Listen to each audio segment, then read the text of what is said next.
Hey, what's up, beautiful people? And today, as you can probably tell from the title, we are reacting to Encanto explained by an idiot, explaining it, of course, to the main idiot himself during this video, me. Now, I've watched Encanto many times because my nieces, for whatever reason, enjoy every aspect and every song in the movie.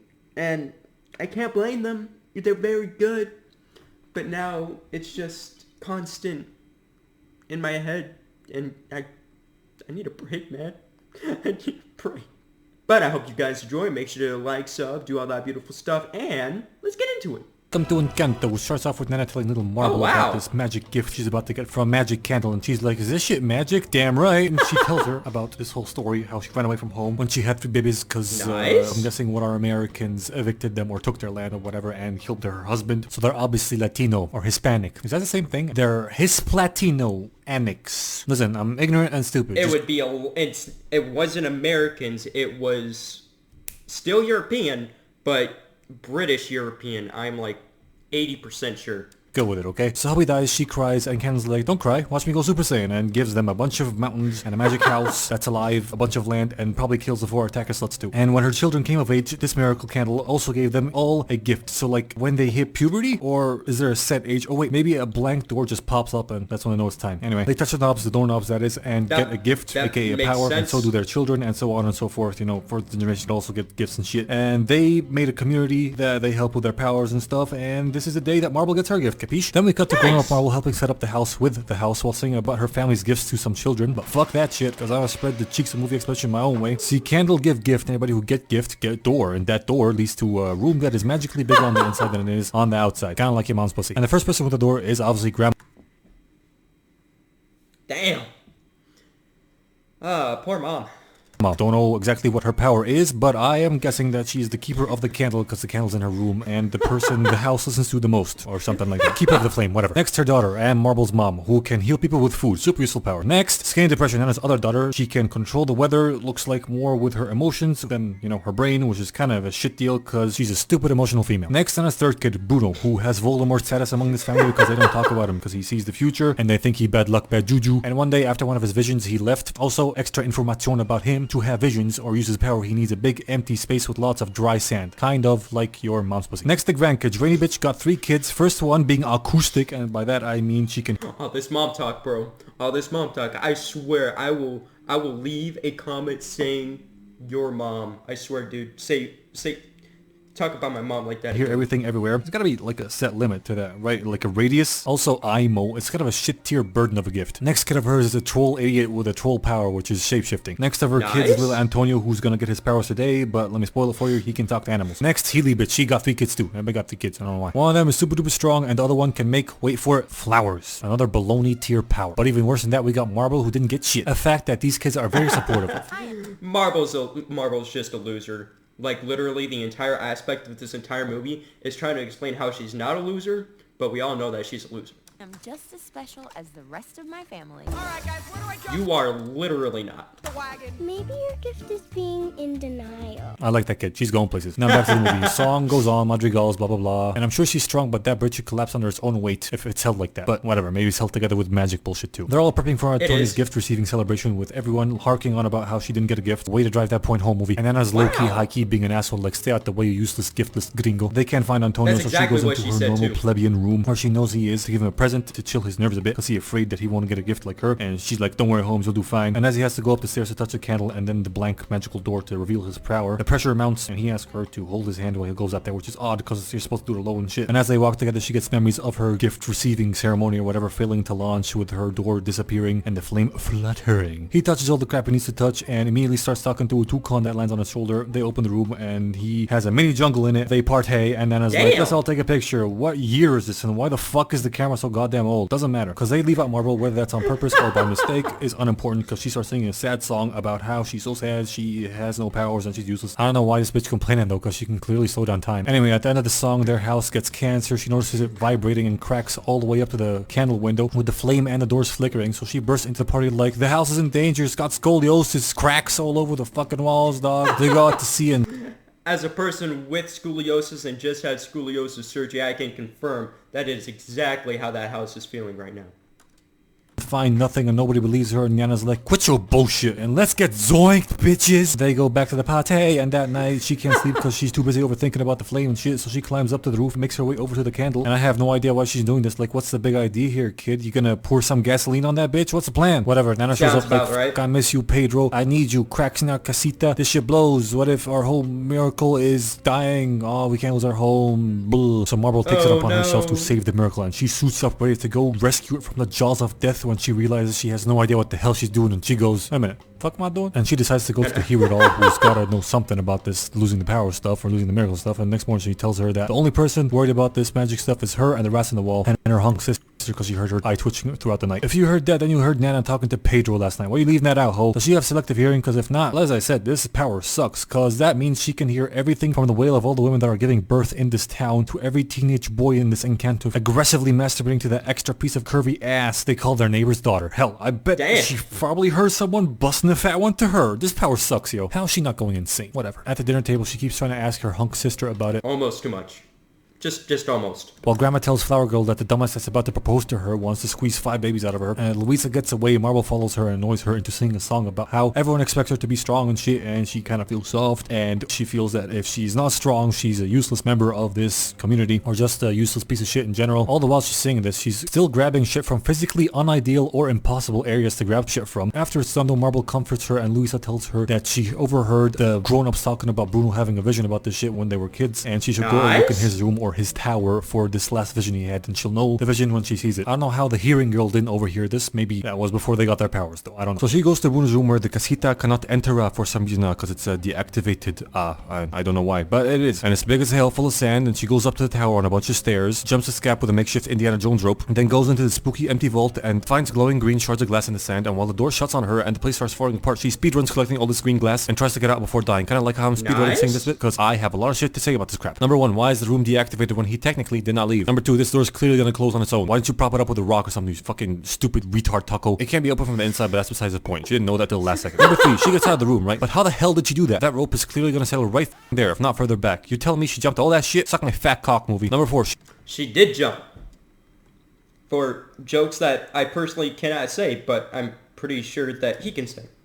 Hopefully he gets to it. She didn't hurt herself at all digging for these sharp shards of glass super fast, although she cut herself in a broken piece of clay pot. This is retarded. Whatever, she gets out, and while they prep for Flower Girl's boyfriend to come over and propose to her, she asks Weatherhole about Bruno, and basically the whole family goes into song about how they're not supposed to talk about Bruno while talking about Bruno, and how much of an evil asshole he is, being sort of a jinx and shit. So she does the green glass puzzle, and he's not even a jinx. Okay, so this is where I come into the movie, right? So people want to get their fortune told. They get their fortune told, and then it happens. And then it's literally telling the specified future that is supposed to happen, and then people are surprised, like, oh, what if you know in the movie, like, oh, this guy's fish is gonna die, and then the next day it dies.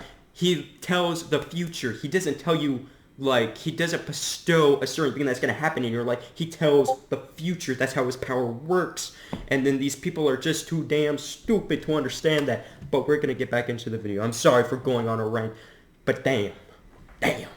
and sees herself in front of her house, broken house, and her dad sees this and she tells him everything, and he's like, everything's fine, no one has to know, except Mega Ears, and she snitches at the food table, the food table, and basically everybody finds out. What a bitch, man. I don't know why she does this, but long story short, Buff Girl starts to lose her powers a bit, and the house starts to crack, and some raccoons steal the green puzzle and put it together for them to see, while all their powers go a little bit haywire, and the proposal gets fedunkled. They all blame her, then some rats take the vision and go into the wall, so she follows them into the wall, and in there she finds critically acclaimed music artist Bruno Mars, who runs away from her inside the walls of the house. She almost falls into this pit. Let me guess, she's about to save her. Yep, there it goes. He saves her, but not really, because it's not that deep, unlike your mom's. But they get up and she finds out he'd been living in... That's it.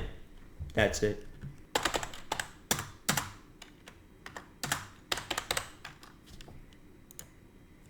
Now that was too far. Since that last vision, because he knew everyone would blame him, although he's just a messenger. He only sees this possible future. They're the ones that make it, not him. They're the bitches. It ain't Bruno's fault. He a good guy. And exactly he loves what his family I and wants to saying. help it, but he doesn't know how, because, you know, everything he does sucks. And he says this last vision he had was a bit changey, and he left to protect her and kind of him, and he's like, sorry, I wish I could see more. And she's like, well, then see more, asshole. And he's like, even if I wanted to, I can't, because you wrecked my vision cave, and I need a big open space to have visions. How does he know about that? She didn't mention anything. Also, it's not like you lack any big open areas in your room without your vision cave, dickhead. Anyway, the rest told Antonio everything, and he offers up his room for the visioning. They use it and they see what looks like the same shit but more. There's a butterfly and the candle gets brighter when Marble hugs her flower sister, which pisses her off because they got queef between them because she thinks that she's Miss Perfect and always has everything going her way, and Miss Perfect thinks that she is always in the way and is a moron, I guess.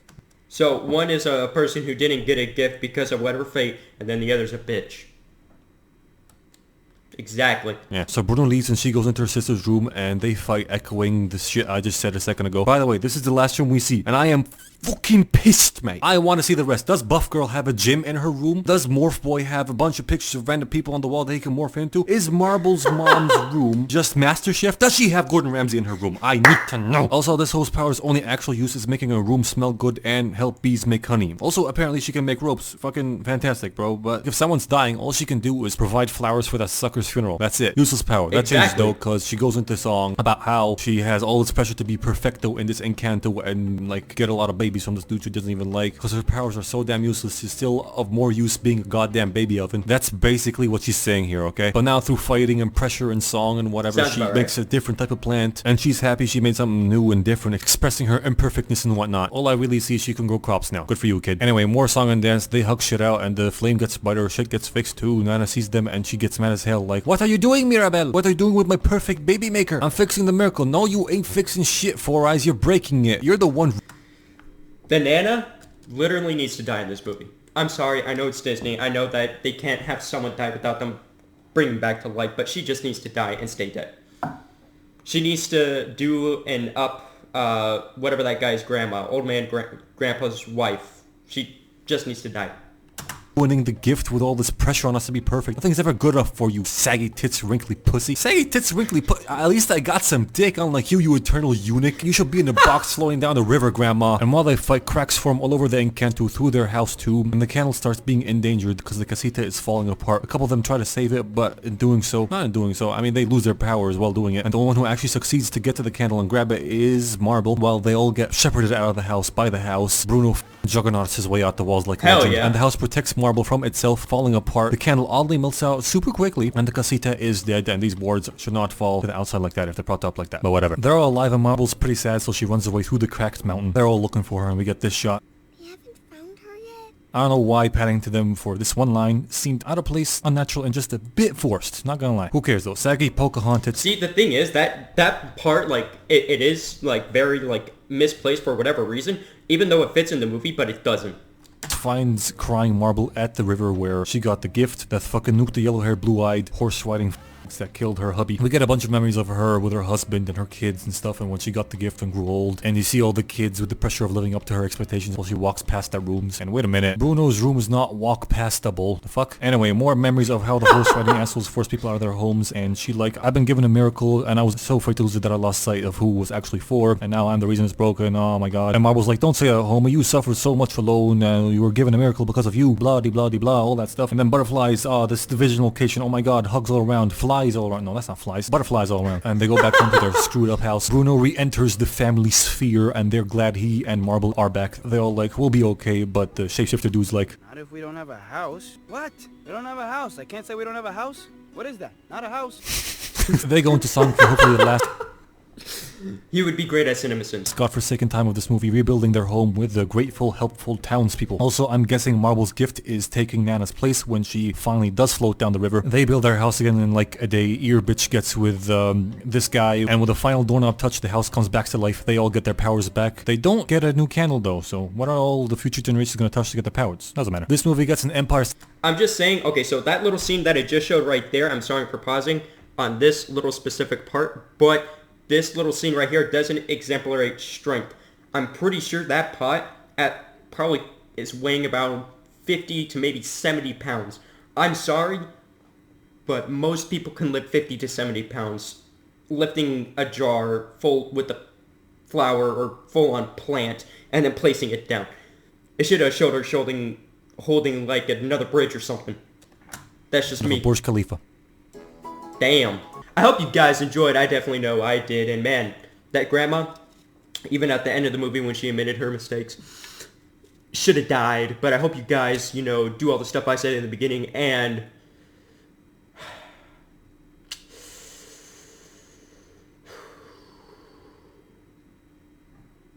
Forgot what I was gonna say.